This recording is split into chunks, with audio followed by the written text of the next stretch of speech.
This material is made available to you by or on behalf of the University of Melbourne under Section 113P of the Copyright Act 1968. It may be subject to copyright. For more information, visit the University Copyright website. Score was, and then a feedback comment out the back, like down the bottom of that as well. So you'll get feedback, will go back online regarding the term paper.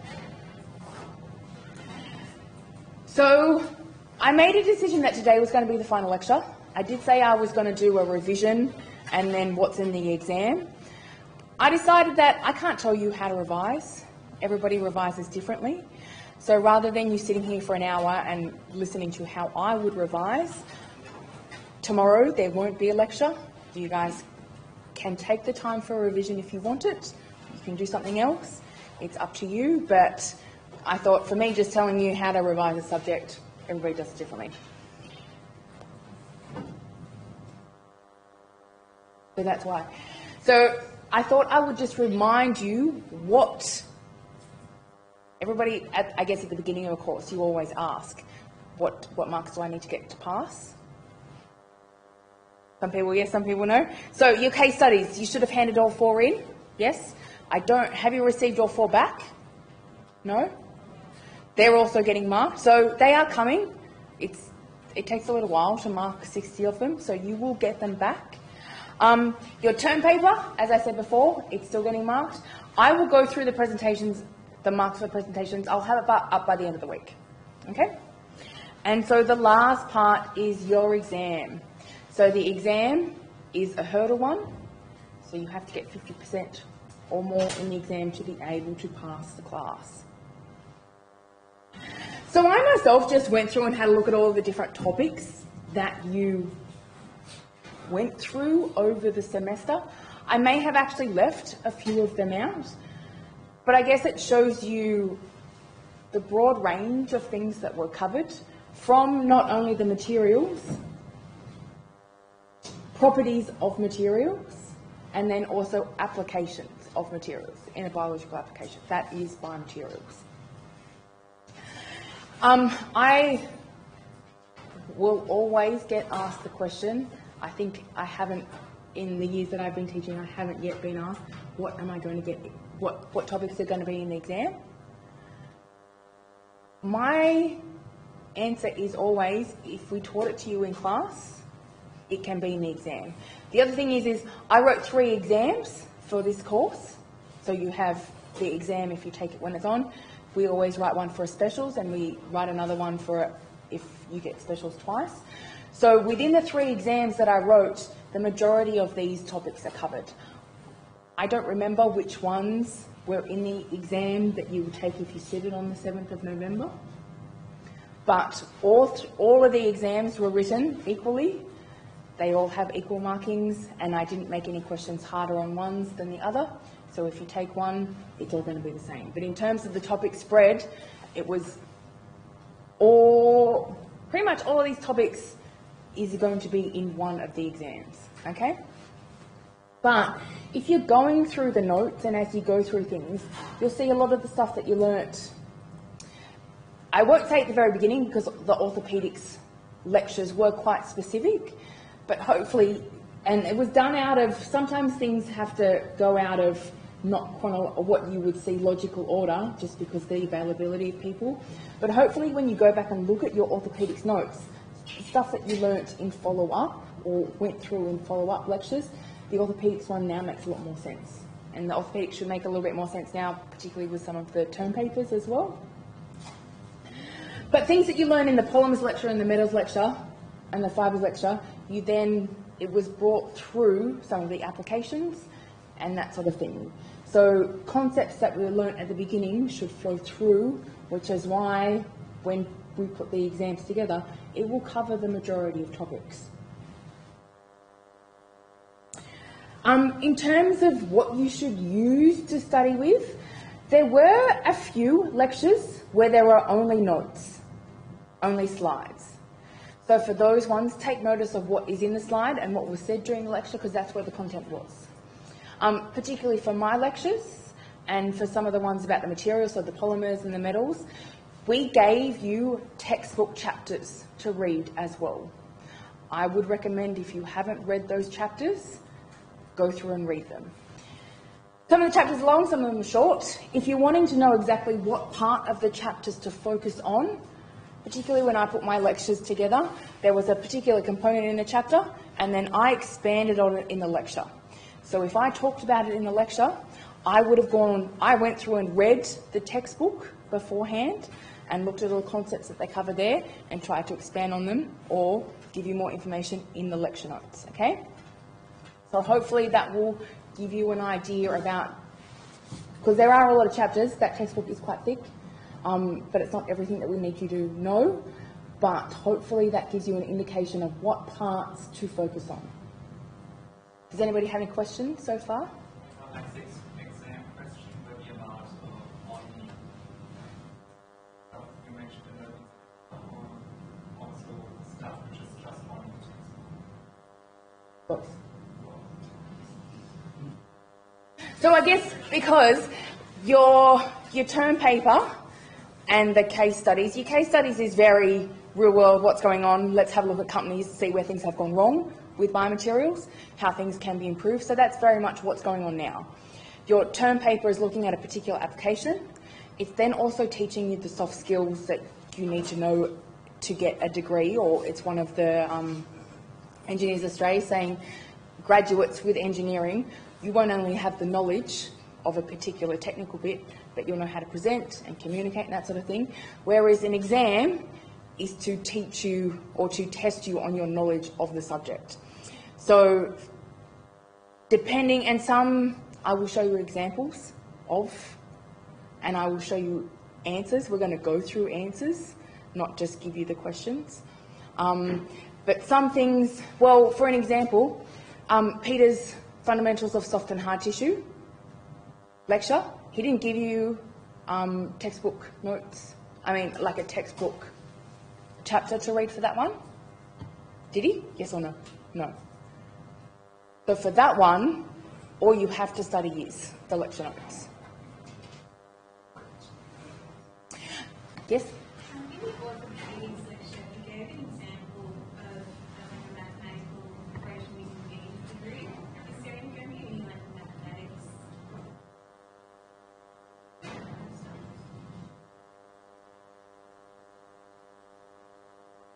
Whenever I write ones and equations are required, I will give equations, and you're allowed to bring in a calculator. Does that help? If anybody ever asks me, is this in the test, yes or no, I will never give you a definitive answer. But, and I've taught subjects that have a lot harder maths than this, and I would give an equation and say, or a page of tables, like a list of things, and you would pick.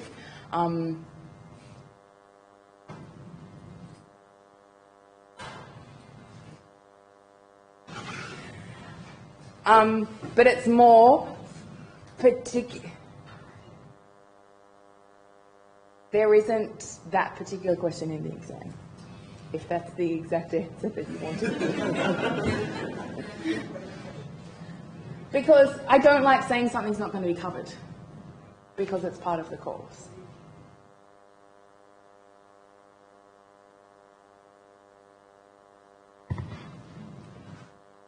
So, if we've given you a chapter in the textbook, have a look at it. Have a look at the components that we went through in the lecture and read those paragraphs in the text. So sometimes it's a page, sometimes it's half a page. So what is the exam going to look like? It's going to be 2 hours. Are all your exams now 2 hours? Yes? Okay. It's the usual, I think you have 15 minutes reading time beforehand to have a look at the questions, and then you have 2 hours. There are only 4 questions.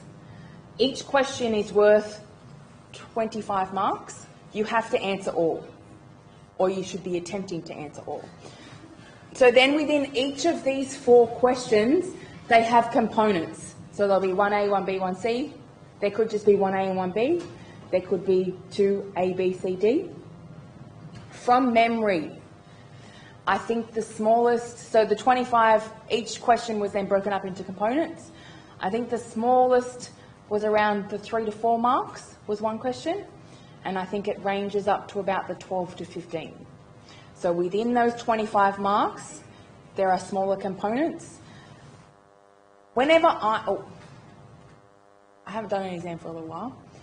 When I have done exams, I used to be a person that looked at where my marks were, because if you answer a particular number of questions for a certain amount of marks, I was also the student that I would add up what I had beforehand, worked out what I needed to know to get a pass, to get a credit, to get a HD. We all do these things. But when I put together questions and look at how much they're worth, obviously a question that's worth 3 marks is not going to have as much component, or not as much substance. You don't need to write as much as something that's worth 12 marks. It's going to need more, particularly how you may describe things, how you may tell us what's going on. Always read the question to see what it is asking you to do. So I wanted to spend the rest of the time. Okay, before we start on this, are there any other questions? Yeah? Is there any correlation between the marks for the question and the number of answers that you would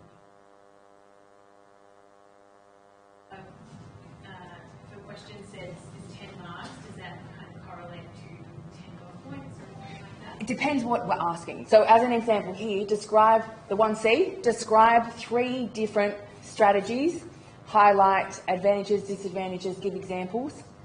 So something like that. I would probably, if I was setting out a marking criteria, it might be example, if you list 1, 2 and 3, that would be 3 marks. When you start describing the advantages and disadvantages, for each one of those 3, depending on what I had, but if it's a longer one, it's usually then broken down into components, which then gets, or we will, particularly where I'm saying listing something, I will usually say you need to list this many and you need to tell me this and this about it. So that's when that's when the marks get broken up. Whereas 1A, describe the general concept and goals of implantation, implant approval and evaluation, 10 marks. I don't expect 10 bullet points. You also have to remember, we have 60 exams to mark. If you write a page and you expect me to find the answer in the page, I probably will, but also I'm only human and I may miss it. So I will always say attempt an answer. If there's something on there, if there's something written on the page, I have more opportunity to give you marks. But at the same time, I don't really want to encourage that you're just writing it and hopefully the answer is there. Okay? So this is an example of a question that you will have in the exam. So for this one, it's got 3 components. The other thing is that each component of the question doesn't necessarily relate to the other one. So they could be 3 independent bits. They just happen to be in the one question. So now what I wanted to do is I wanted to go through these 3 questions. I have answers, but I also wanted to get what you guys thought would the answers may potentially be, and to see what I would expect to write, rather than just me giving you an answer. Yeah? No. The actual case studies, no, so a specific thing, but I guess one was on skin engineering. That doesn't necessarily mean I wouldn't ask a question about skin engineering or where tissue engineering could be used for a skin application. But in terms of that specific one with that company, no. Does that help? Okay.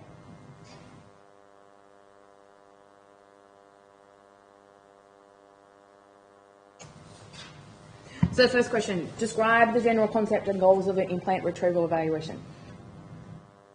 Hopefully if I say, does everybody remember going through this in the lecture, and I see heads nodding? Maybe, yes, it was a few weeks ago. I wouldn't blame you if you had forgotten. It was a little while. Do you remember this diagram?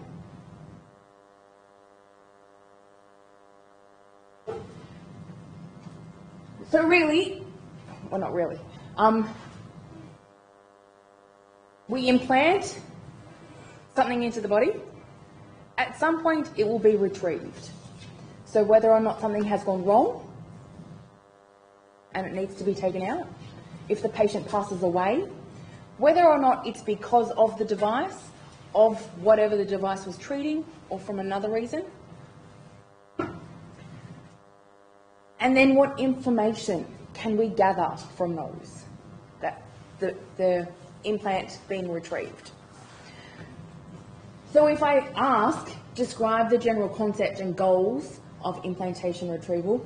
So really the general concept is this diagram. I put this diagram up here because it was easier to explain in class what it is. But I've also just gone through with you what the concept is. An implant is implanted. At some point it will be retrieved. What information can you get that? And then it gets fed back to the surgeon about implantation. So whether or not the surgery went well, what improvements could be made, but then also the device design. So if we're looking at, or we're wanting to write down what some of the goals, maybe what do you get out of implant retrieval? What knowledge can we learn?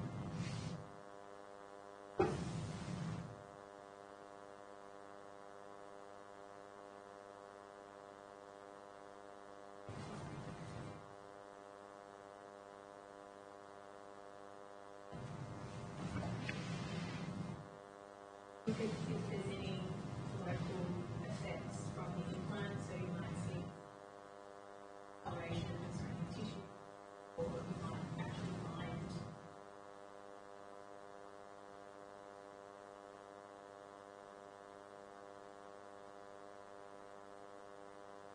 Yep. So I guess not just rate of implant failure, reasons why or behind implant failure.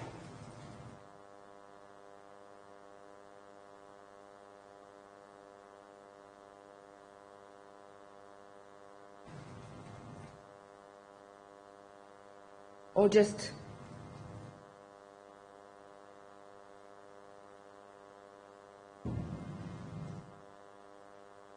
so taking a step back from that, implant performance. So if the patient has passed away and it's not due to the implant, but then the implant is being retrieved, you can still get information out of that. So how is it behaving? How is it integrated? Was it meant to integrate with the patient? Sometimes yes, sometimes no, depending on what it was. But you were also talking about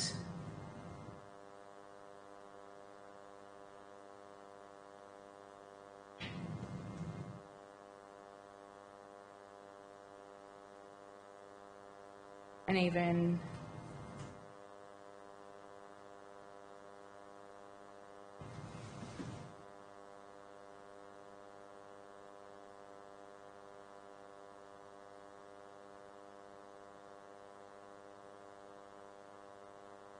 is there any other information that we might be able to get from retrieving an implant from a patient?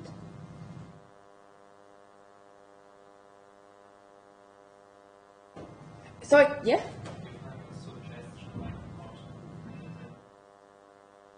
So a lot of these suggestions are about what's happened to the patient, how the implant is interacting with the patient, but what about the actual implant or the design?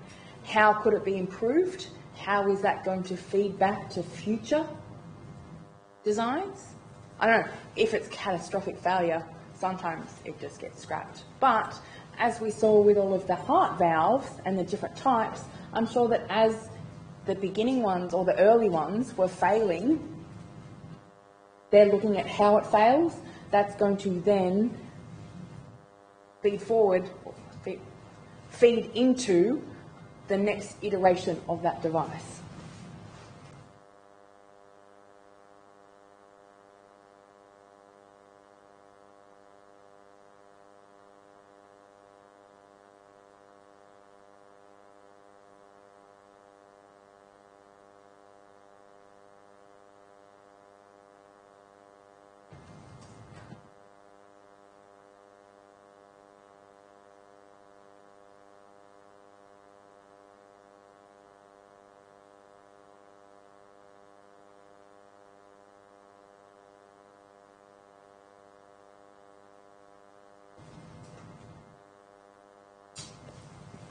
So what about the next one that I wrote?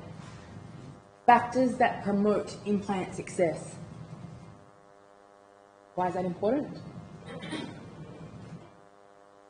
Your implant will go through some sort of clinical trial. Is there some information that you've got through here that you may want to put in the next trial or next iteration of the device? Something that has to, or something that happens determines whether or not your implant is a failure or a success. Should go through to market or should be pulled off. So I guess on clinical trials, before they go into patients, what do they go into? Animals? So can we get information from humans, implant retrieval, about animal models? What animal models, or what we should be looking for in an animal model to be able to appropriately evaluate these devices or implants in a model before it goes into a human. Because I guess if you see something fail, like if you came to the guest lecture,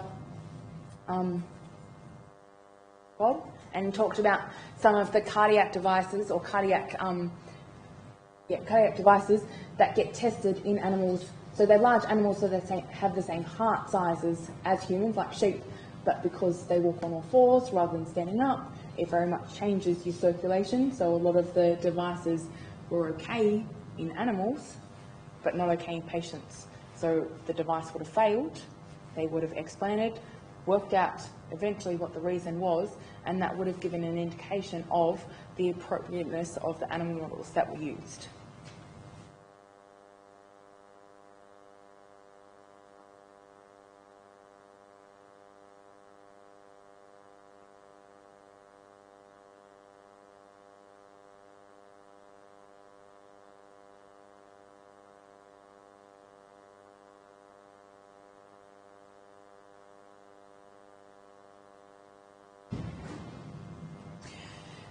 So for me, the writing, and I guess whether or not you draw a diagram like that or you describe the diagram, for me that's a 10-mark question. I'm a person where bullet points or full sentences, either one is fine.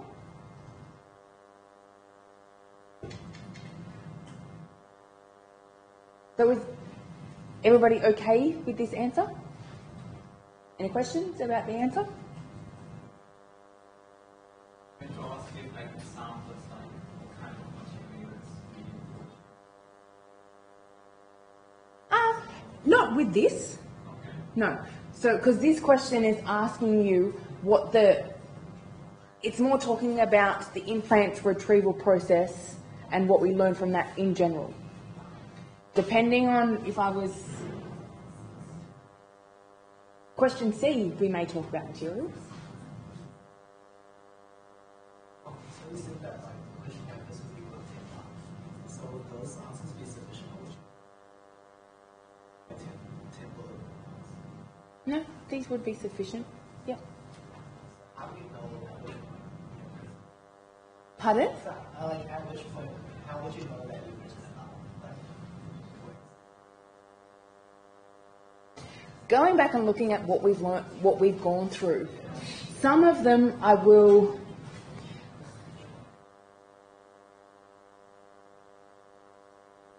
Look, I guess if it's a 10-mark question and you're writing more than half a page and each answer is...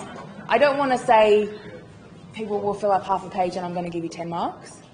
But if you're writing that much and each is a valid one, then that's... I guess you shouldn't be writing pages and pages of information, for that's, I guess, kind of use your... Do you have a question? So it says describe the general concept of implant retrieval. Should we learn about why implant retrieval is what it is? So I put this here as the concept and then spoke about it. I described it, but I didn't write it down. So I guess in the exam, you would be writing what that process is as what the concept of implant retrieval is. I just put it there also to jog your memory of, we've seen this before. Yeah.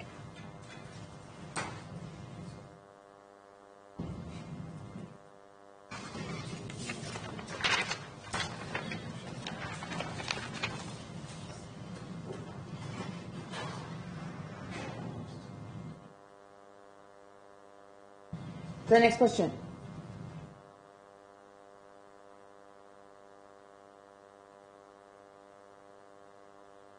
So I've got my dot points for what the answer is.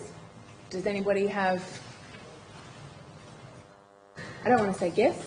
Can anybody tell me what a dot point or a structure?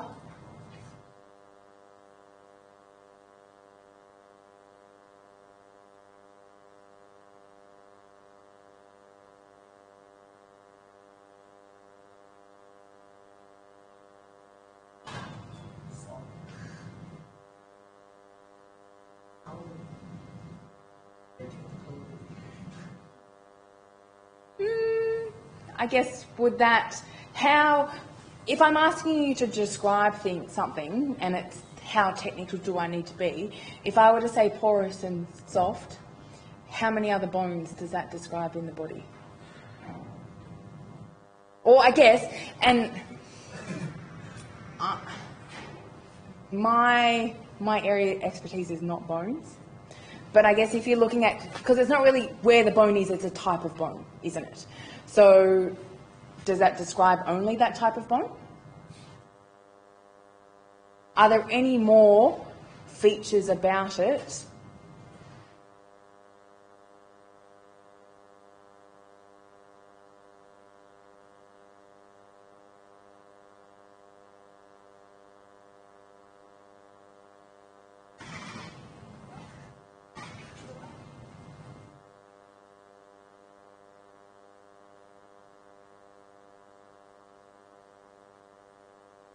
So isn't this where you find bone marrow?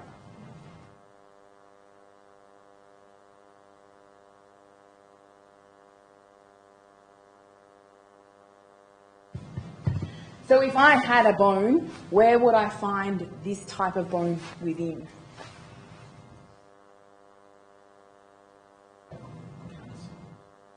Pardon?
So I did hear some of these words that I just wrote down, people saying, you just didn't say it very loud, but I was able to hear it.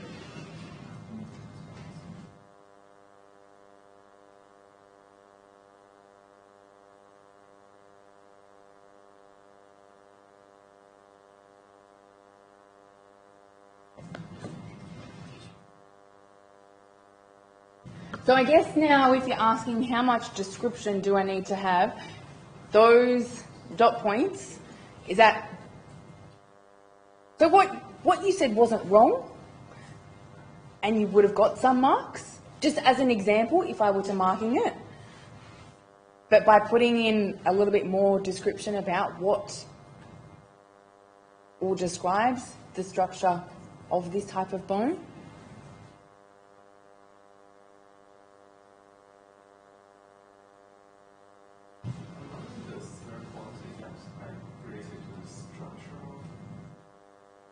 Ends, odds. This one here? So that's where it's found. But I guess it's related to where it is. I probably should have put a better word to describe that.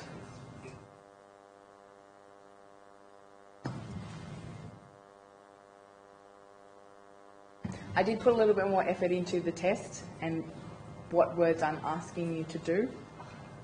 So, discuss the structure and location of. Yep.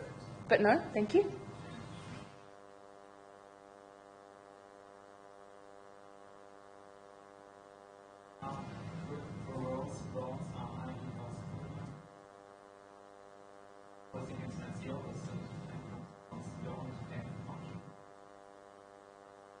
Well, that's what I wrote this down. Is that a good description of these bones?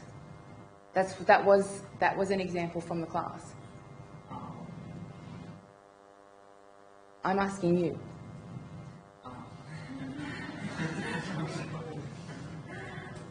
I guess these were my 3 answers. Like the force when it's describing the trabecular structure. That's it. That's all it's really.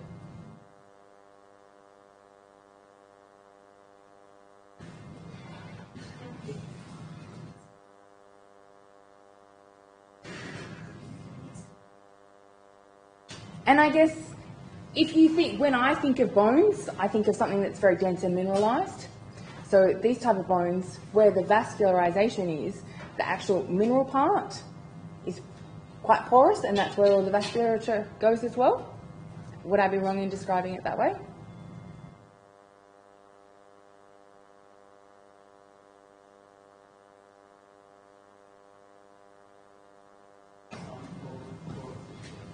Pardon? When I be like one set on the porosity, the porosity increases further, it should get closer to porosity.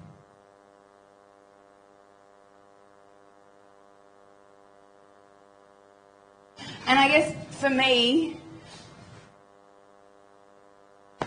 when I will always compare things to something else.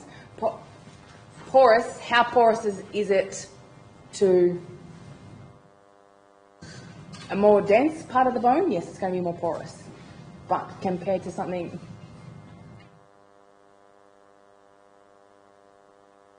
it's probably the most porous type of bone.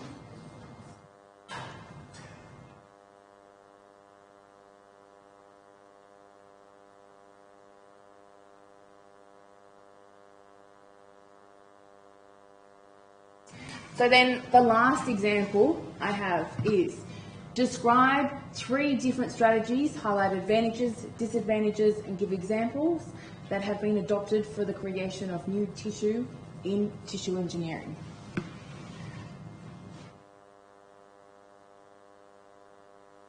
So we're not going to go through 3. I have picked 1 example.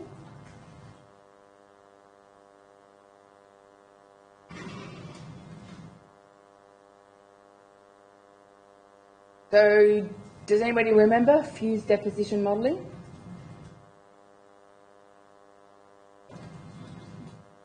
So, if you wrote down this as one of them,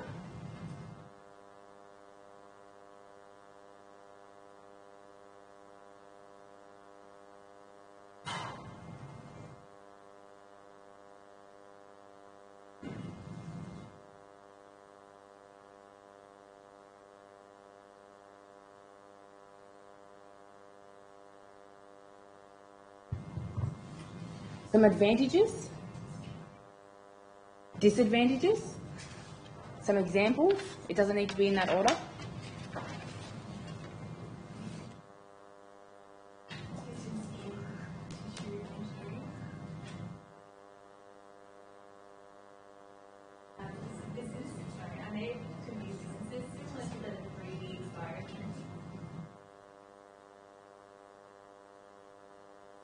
So with this one, the materials that they tend to use is a polymer called PCl.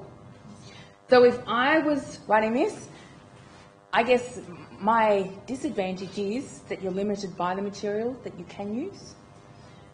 You have to heat up the material to be able to print it.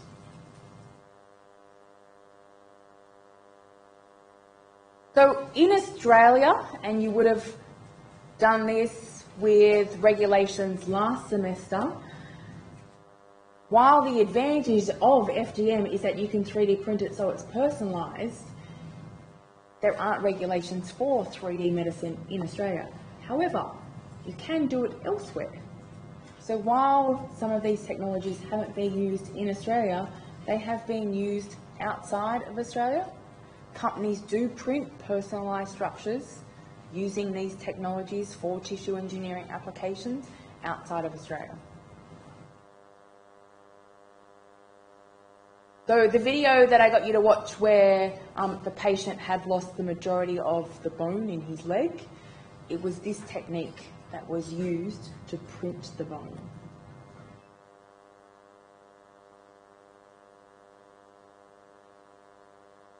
So for FDM, it's patient specific.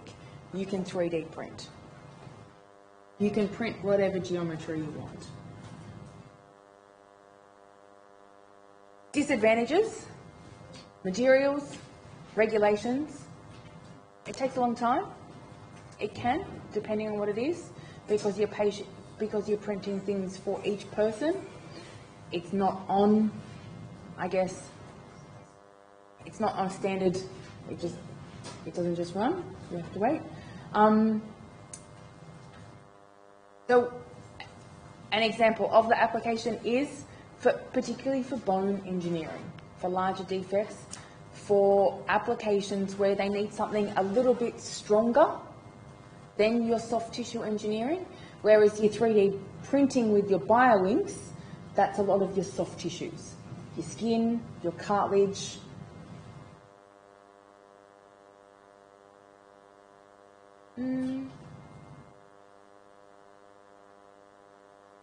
So here, the two examples, I showed you two examples in class where they used FDM. One was the skull defect.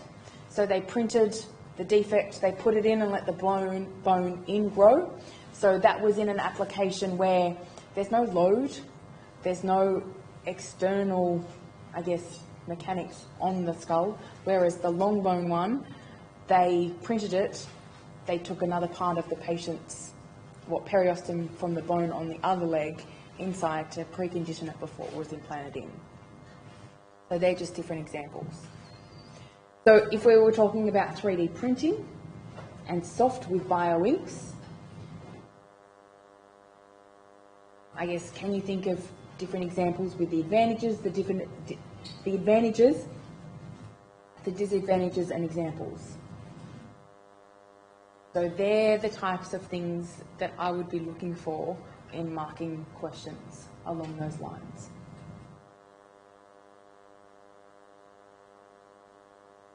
Does anybody have any questions about that question? So what I've told you is in the exam and going through these questions, has it helped work out what the exam is going to be like?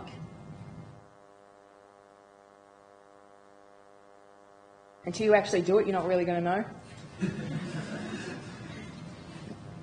So there's no multiple choice, and I guess in a way there is short, long answer, but there's 4 questions. They're broken into components, ranging from about the 3 to 4 mark to around the 12 to 15.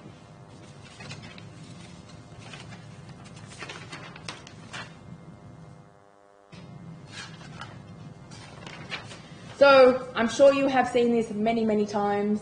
Can I please ask you, has anybody filled out the SES survey for this subject? You? Yep. The reason why, because this is my first year at Melbourne University, this is my first year teaching this subject, I will take over the subject next year. So if this is where I'm actually looking for information about what has worked, what hasn't worked, what can be changed, what you really liked.